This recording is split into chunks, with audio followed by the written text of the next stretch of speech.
안철수 후보는 어떨까요? 이번에 이제 전당대회 과정에서 강승규 시민사회 수석을 고발을 했는데 사실 이 문제를 처리하는 게 김기현 신임 대표의 정말 첫 번째 과제이기도 하고 대통령실 소속 행정관이 당원에게 접근해 김기현 후보의 지지를 부탁하고 김기현 후보 홍보물의 전파를 요청하는 등 적극적으로 김기현 후보의 지지 활동을 하는 녹취록이 공개됐습니다.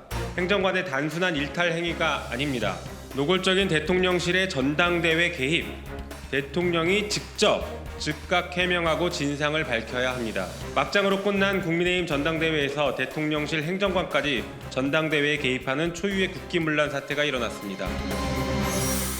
그 녹취록 논란도 보면 먼저 조사를 해야죠. 왜냐하면 이게 대통령실이라 해서 대통령이 다 하는 게 아니잖아요. 네. 조사를 한 다음에 누가 책임이 있는지를 좀 밝힌 다음에 하는 게 저는 대통령한테 누를 안 끼치는 방법이라고 생각을 하고 좀 더 큰 얘기긴 한데 저는 이 시민사회 수석실이라는 것의 역할이 뭔가 지금 굉장히 말썽을 많이 부렸고 원래 시민사회 수석실을 시민사회의 목소리를 경청한다는 의미에서 만들어 놓은 건데 이거를 급을 올린 다음에 지금 역할이 뭔지 사실 굉장히 애매해요. 뭐 여차하면 이게 별 큰 포지티브한 게 없으면 저는 그거 없애는 것도 답이라고 봐요. 사실은 가장 정치인이 금기로 삼을 건 어쨌든 과정에 더구나 후보 본인이 그 형사 고발을 했잖아요. 그거는 국민들이 바라보는 시야에서 볼 때는 그렇게 크게 도량이 넓지 않게 보는 마이너스적인 측면이 있거든요. 그래서 이제 안철수 후보한테 저희 같은 외통이에요. 한테 저희 그 전에 민주당 저희 당대표이셨고 제가 저 말씀을 좀 조언을 드리면 아픈 만큼 성숙해지고 그 말씀을 드리고 싶습니다. 이번 전당대회에서 이제 네거티브라고 할 만한 것도 상당히 많았는데 상대 후보 지적하고 하는 것도 많았는데 이제 울산 부동산 문제도 많이 거론이 됐습니다. 그러면서 이게 총선에도 문제가 될 것이다 이런 얘기를 황교안 후보도 하고 안철수 후보도 했는데 우리 국민의힘의 전당대회가 있어서는 안 될 의혹들로 얼룩지고 있습니다. 김기현 후보의 울산 땅 투기 의혹이 터져나오면서 역대 가장 혼탁한 전당대회가 되고 말았습니다. 이번이 최후 통첩입니다. 만약 사퇴하지 않는다면 이번 전당대회 경선 과정에서 일어난 불법 선거와 대통령실 행정관의 전당대회 개입에 대하여 모든 증거들을 가지고 함께 싸울 것입니다. 그거는 김기현 대표가 국민들 앞에 철저하게 소명해야죠. 소명해야 되는데 저는 이게 앞으로 어떻게 될지는 아직 전망할 수가 없는 게 현재 나온 얘기를 봐서는 이게 무슨 저 내용이 있는 의혹인지 아닌지 판단이 안 서요. 저는 우리나라에서 이 정치권에서 의혹을 제기할 때는 최소한의 좀 자격 조건이 있었으면 좋겠어요. 무슨 얘기냐면 이게 지금 그 울산 그것도 봐도 땅이 있었거든요. 근데 기차가 옆으로 지나갔거든요. 값이 올랐거든요. 이거밖에 없어요. 이분이 그 안에서 뭔가 불법적인 개입을 했다는 어떤 정황이라도 가지고 나와서 얘기를 하면 이게 이렇게 된 거구나 할 텐데 지금은 국민들이 판단 근거가 없으니까 그러니까 이게 지금 이런 상태이기 때문에 앞으로 뭐 민주당에서 TF 꾸리고 그러면 조금 더 구체적인 의혹이 나올 거고 그러면 김기현 대표가 거기에 대해서 소명하는 것은 뭐 당연한 일이라고 생각합니다. 그러니까 그게 의혹 제기 때마다 그걸 해명하게 급급하면 저는 늦다고 봅니다. 그러면 뭐 그거 제대로 이해할 사람 없고 더 의혹을 낳게 되거든요.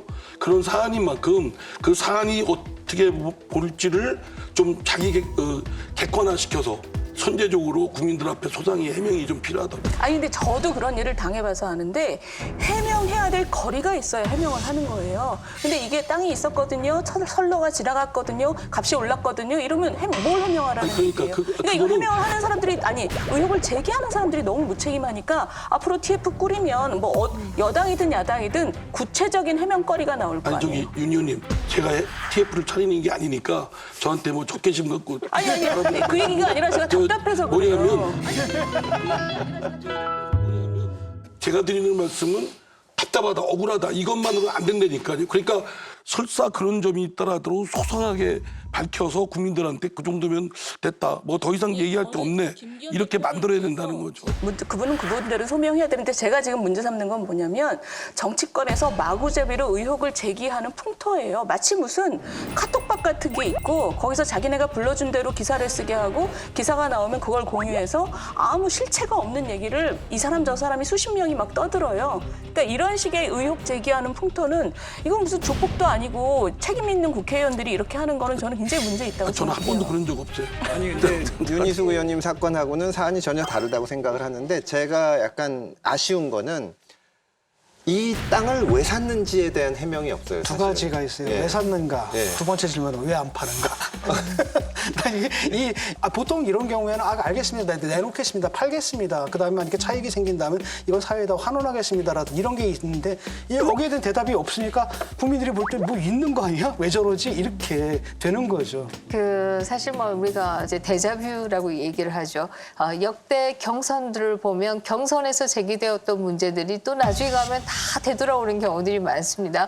박근혜 후보랑 이명박 후보가 주고받았던 날선 비판들은 그 뒤에 다스는 누구 것이냐에서부터 시작해서 최태민과의 관계가 뭐냐 뭐 이런 거 그때 다 했던 얘기들인데 그게 결국은 다 그런 것들이 연관되어서 두 분 다 사법적인 책임을 지게 되는 상황으로 갔습니다.